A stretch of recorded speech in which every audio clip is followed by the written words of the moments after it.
Start by picturing the Warner Bros. Water Tower. You know the one I'm talking about. Oh, yeah. It's iconic. It's looming over Burbank. I mean, it represents literally a century of Hollywood history.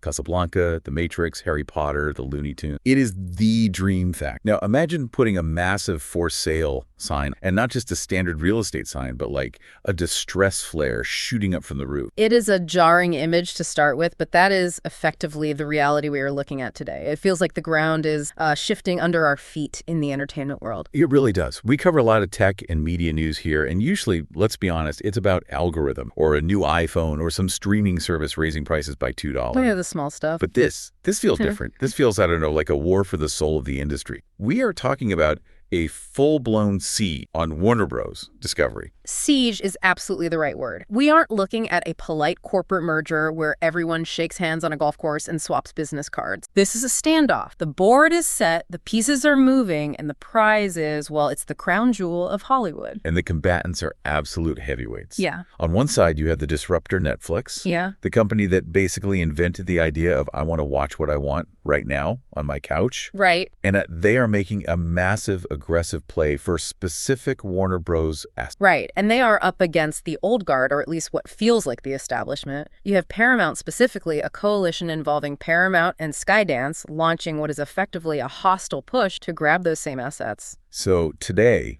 our mission for this deep dive is to really unpack this battle. We aren't just gossiping about billionaires here. We're basing this on a really comprehensive analysis from Clownfish TV that broke down all the rumors, the numbers, the strategy. We need to figure out the why. You know, why is Netflix, of all companies, suddenly acting like a traditional movie studio? Why is cash suddenly the only thing that matters? And perhaps the most important question, if Netflix wins, does the movie theater as we know it die? Or does Netflix actually become its savior? Because the answer to that is not. Okay, so let's start with the prize itself. When we say Warner Bros., Discovery is for sale. That sounds simple. You buy the company, you get the keys, you own the Bugs Bunny cartoons. Right. But the source material suggests it is way, way messier than that. It is incredibly messy. And to understand the sale, you have to understand the identity crisis of the seller. Warner Bros. Discovery, as it exists right now, is essentially a two-headed monster. A Frankenstein monster. It really is. It's a corporate Frankenstein. On one side, you have the Warner side. This is scripted prestige. This is HBO. This is Succession, The Last of Us. This is Batman. This is the Oscars. High art and massive blockbusters. Exactly. That's the glamorous side. And on the other side, you have Discovery. Which is not that. No. This is unscripted reality TV, 90 Day Fiancé, Dr. Pimple Popper, Shark Week. It's a completely different beast, culturally and financially. It's like running a Michelin star French restaurant and a Taco Bell out of the exact same kitchen. That is a perfect analogy. And the current leadership, specifically the Discovery side led by David Zaslav, seems to have realized that this kitchen is on fire. Managing this beast is just too much. The debt load is crushing, and the cultures just don't mesh. You can't run a prestige drama division the same way you run a reality. So they want to fracture. They actually want a divorce. The source suggests that Warner Bros. Discovery wants to effectively sell off the Hollywood part, the Warner Bros. Film Studios, the DC Comics universe, and the HBO assets. So everything we think of as Warner Bros. Basically, yes. They want to offload the headache of scripted entertainment entirely. That's wild to me. They want to keep the reality TV and sell back. Usually people want to keep the cool stuff. Well, think about the margins. Reality TV is cheap to make, and people binge it like crazy. It's reliable, predictable revenue. Right. Scripted movies are gambles. Huge gambles. They are expensive. They are risky. So the vision, according to this analysis, is to create a spin-off streaming service, maybe branded as Discovery Global. They want to focus on what they know. High margin, low production cost, unscripted content. And just exit the scripted game. Leave the art and the risk to someone else. That seems to be the play. Which brings us to the buyers. Yeah. Because this is where the split between Netflix and Paramount gets really, really clear. Netflix isn't just walking in with a shopping cart and grabbing everything on the shelf, are they? No, not at all. Netflix is being incredibly surgical. They are approaching this like a curator at a museum. Okay. They explicitly want the Warner Bros. Studio lot. They want the HBO Max library. They want DC. But, and this is a massive but, They do not want the Discovery reality TV assets. They want the gems, they want the Oscars, the superheroes. They don't want the people yelling at each other on an island. In this specific context, yes. Think about Netflix's current problem. They churn out a massive amount of content, but they lack a deep, century-long library of forever IP. They don't have a Star Wars. They don't have a Marvel. Exactly. They have Stranger Things, but that's ending soon, right? Right, and once it ends... It ends. They need a Harry Potter. They need a Game of Thrones universe, something that lasts for decades, that you can build theme parks around. They want to supercharge their library with premium intellectual property without inheriting the baggage, as the source implies, of the unscripted cable TV assets. A clean injection of prestige. Exactly. So contrast that with Paramount. What's their play? Because Paramount is already a legacy studio. Paramount, and specifically the Skydance Group pushing this, they are aiming for the whole pot. They want the entire package, including Discovery. So they do want the reality TV stuff. It seems so. They are looking at bulk. They want to merge the infrastructures to compete with Disney and Amazon on pure scale. They want to get bigger, period. So for you, the listener, the distinction here is huge. If Netflix wins, Warner Bros., Discovery as we know it ceases to exist. Yeah. It gets chopped up for parts. If Paramount wins, it creates this, I don't know, mega conglomerate of existing studios. Exactly. If Paramount wins, it's consolidate. If Netflix wins, it's a targeted acquisition of specific assets. And that brings us to, I think, the most surprising part of this entire saga.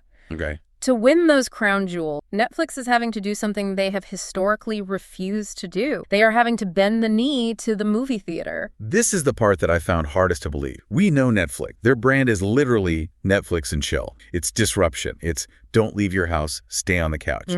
For a decade, they have been the enemy of the movie theater owners. The enemy. They pioneered the streaming first model. For years, their philosophy was that the theater experience was secondary or even obsolete. They wanted everything on the app immediately. Right. I remember the Irishman debates and Roma. Yeah. Theaters refused to show them because Netflix wouldn't respect the window.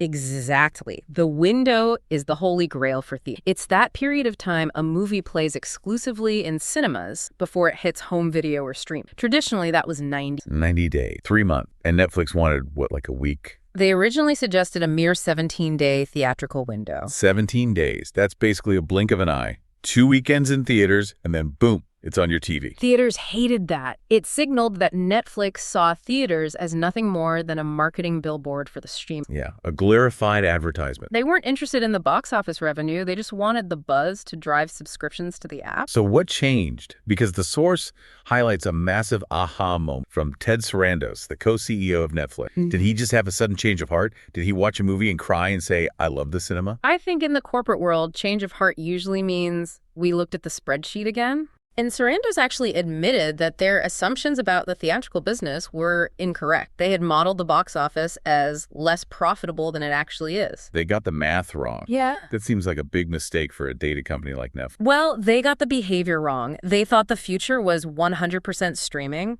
and that theaters were a dying revenue stream they could just ignore. But they were wrong. They ran experiments. The source points to specific examples like Stranger Things and a project referred to as K-pop Demon Hunters. K-pop Demon Hunters. Okay, putting aside that I need to watch that immediately, what did they learn from that? Netflix gave these properties extremely limited theatrical runs. We're talking 1 or 2 days. It's a weekend. Not even, like a Tuesday. Minimal marketing. Just, hey, this is in theaters for 24 hours.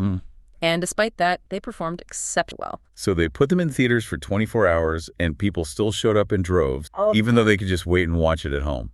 Exactly. And that was the wake-up call. Sarandos realized they were leaving money on the table. Turns out, people don't just pay for content, they pay for event. Ah, the eventerizing of it. Right. If people are willing to pay for a ticket to see Stranger Things on a big screen for one night, imagine what they would do with a full run of a bat. That's the difference between eating dinner on your couch and going out to a restaurant. Netflix realized they can charge for the restaurant experience too. Correct. And that leads to the new promise. This is the big one.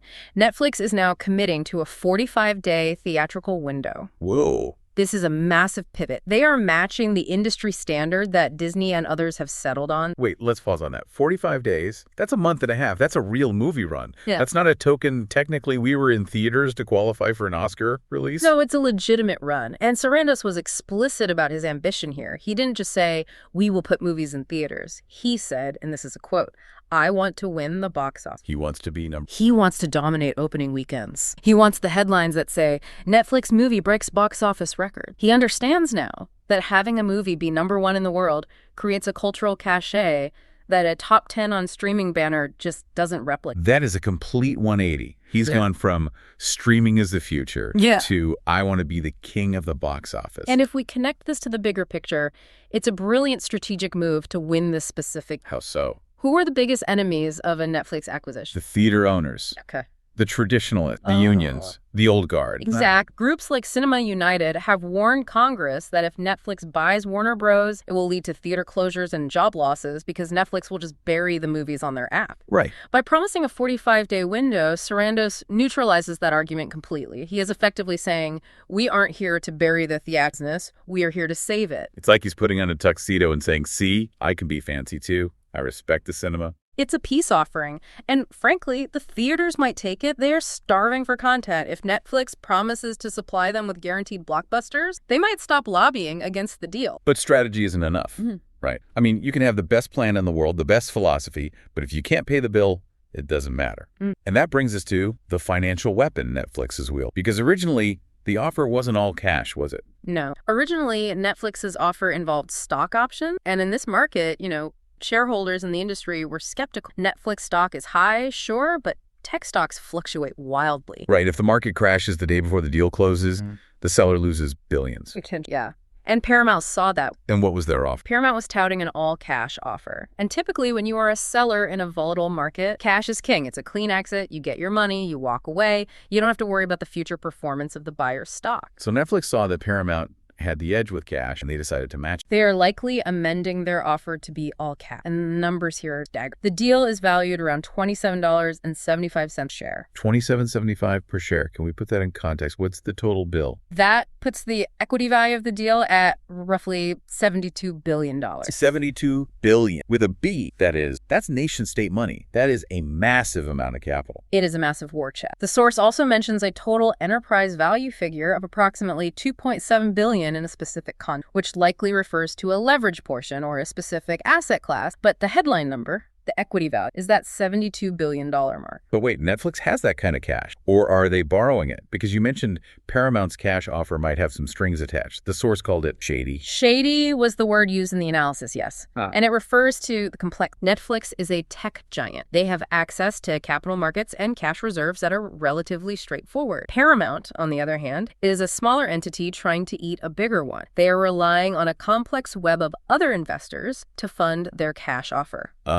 So it's not just Paramount writing a check. It's Paramount and a bunch of private equity friends passing around a collection plate. That's a pretty good way to put it, yeah. And that makes the money feel less secure. It introduces complexity. What if one of those investors backs out? What if the interest rate? There are too many variables. Too many variables. In a deal this size, complexity is the enemy of and speed is the critical factor here. Why is speed so important? Why the rush? Can't they just take their time and get it right? It's $72 billion. You don't want to make a typo on the check. Not if you want to avoid a war. This is where it gets really interesting for the strategy nerds. If you do a stock deal, it requires complex audit. It requires massive financial. It requires accounting reviews that can take months and months. The source estimates a stock deal could take 18 months to close. 18 months. A lot can happen in 18. Recessions, strikes, new laws. Exact. Paramount's deal, because of the complex investors and the nature of the merger, is on that month time, but a cash deal. Cash is simple. Cash is simple. Cash cuts through the red tape. By switching to all cash, Netflix can move the shareholder vote up significantly. We are talking about potentially voting in February or late March. Wow. So they are trying to speed run this acquisition. They are trying to close the door before Paramount can even get their boots on. Netflix knows that if this drags out, Paramount and Skydance can launch lawsuits, they can lobby, they can make it messy. But if they can just slap a pile of cash on the table and get a vote next month, the game is over. It's a blitzkrieg. It is. It's financial shock and awe. But Paramount isn't just going to roll over and accept this, are they? The outline mentions a hostile push. No, not at all. Paramount and Skydance are turning up the heat. They are not backing down. They are threatening litigation. They are aggressively courting shareholders. This is getting ugly. So the fight is on. Oh, yeah. And that moves the battleground from the boardroom to the courtroom and potentially to Washington, D.C. The regulatory battle. Yeah. This is where the government gets involved. Usually the government hate big mergers. They hate monopoly. Yeah. I would assume the government would look at Netflix buying Warner Bros. And say, absolutely not. You would think so. Big tech takes over Hollywood sounds like exactly the kind of headline the F hate. Right. But this is where the lesser of two evils argument comes into play. The source makes a fascinating point about antitrust logic here. It's a little counterintuitive. I break that down for us. Yeah, because common sense says Netflix plus Batman equals monopoly. Okay, look at the mechanics. Paramount already owns a major movie studio, Paramount Pictures. They already own streaming services, Paramount Plus. Right? They're already a player. If Paramount merges with Warner Bros., you are taking two of the biggest historic movie studios and combining them into one. That is a massive consolidation of existing competitors in the theatrical market. Okay, I see that. It's like Coke buying Pepsi. You're reducing the number of choices for the consumer and for the theaters. Right. But Netflix owns a streaming service, sure, but they do not have a theatrical distribution branch. They don't own a historic movie studio lot. They don't have that infrastructure. So paradoxically, Netflix buying Warner Bros. Is actually better for competition. In a strict antitrust sense, you could argue that Netflix is entering a new vertical theatrical distribution rather than consolidating two existing giants in that same vertical. So their argument is, we aren't reducing the number of studios. We are just changing the owner of one of them. It's an argument that Netflix is counting on, gives them a legal and logical leg to stand on. That is a 4D chess. Right. We aren't a monopoly, we're just diversifying. Exactly. But that doesn't mean there won't be political interference. The logic might be sound, but the optics are still pretty bad. The source speculates, and we should be clear, the spec from the source, about figures, specifically mentioning Trump and co. potentially stepping in, stop a net. Why would they target Netflix specifically? Is it just because they're big tech, or is it more personal? Well, there is a sentiment, and this was captured in the source, that Netflix behaves like a rich brat. The phrase used was, "Daddy, I want it now." Oh, that's personal. It is. The perception is that Netflix calls in favors, throws money around, and expects to get its way because they are big tech. And there is a populist backlash to that, you know? I can see that. Plus, you still have the industry bodies like Cinema United we mentioned earlier. Even if Sarandos promises 45 days, do they trust him? That's the core question. Promises in Hollywood are worth about as much as the paper they're printing. They could promise 45 days now and then change their minds and exact trust is the currency. And that leads us to the human element of all this, the shareholders and the leadership. Because at the end of the day, people have to vote on. Okay, so put yourself in the shoes of a Warner Bros. Discovery shareholder. You're holding the stock. It's been a roller coaster. It's down. It's up. It's mostly been down. What do you want? You want a clean sale. You want out. The source suggests that the shareholders are fatigued. They see the stock price stagnation. They see the debt. They're just tired of the drama. They're tired of the drama. If Netflix comes in with $27.75 a share, all cash, right now, that is incredibly tempting compared to waiting 18 months for a complex Paramount deal that might fall apart or face regulatory blocks. You take the cash on the table over the promise of money in 2 years. Every single time. And what about the leadership, the discovery side, David Zaslav and... Well, if they want to get back to just making reality TV, this gives them their freedom. Exactly. They want to be left with a manageable company. They want to run their reality TV empire without the pressure of managing the DC universe or figuring out how to reboot Harry Potter. A sale to Netflix gives them exactly that. A sale to Paramount just makes their current problems bigger. Exactly. It just creates a bigger monster for them to try and tame. So the seller wants Netflix. The buyer, Netflix, is willing to pay cash. Yeah. The antitrust argument is actually stronger for Netflix. The only thing standing in the way is fear. Is it just a fear that Netflix is lying? That is the multi-billion-dollar question, isn't it? Can Hollywood actually trust Netflix? Sarandos says, I want to win. He says he loves theaters now. But is it real? The source speculates, and I think this is a valid fear, that he could just be saying what people need to hear to close the deal. The classic bait and switch. Get the keys to the studio, wait for the heat to die down, and then 2 years later say, oh, sorry, plans changed, everything is streaming only. It's possible. Tech companies have a history of disrupting industries by subsidizing them and then jacking up prices or changing the rules once they have a monopoly. Think about how rideshare apps started cheap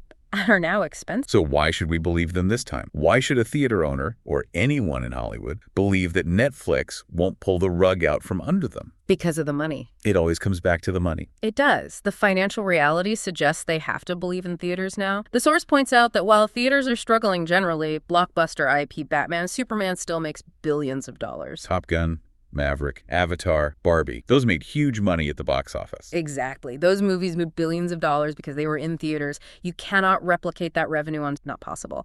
And Netflix, at its core, is a data company. They follow the numbers.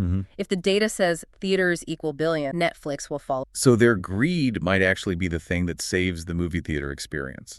Ironically, yeah. The source argues that while theaters are definitely on a downswing, Netflix owning a major studio might actually save the theatrical window for the big IP because Netflix now wants that revenue. They're not doing it for charity. No, they are doing it for the bottom line.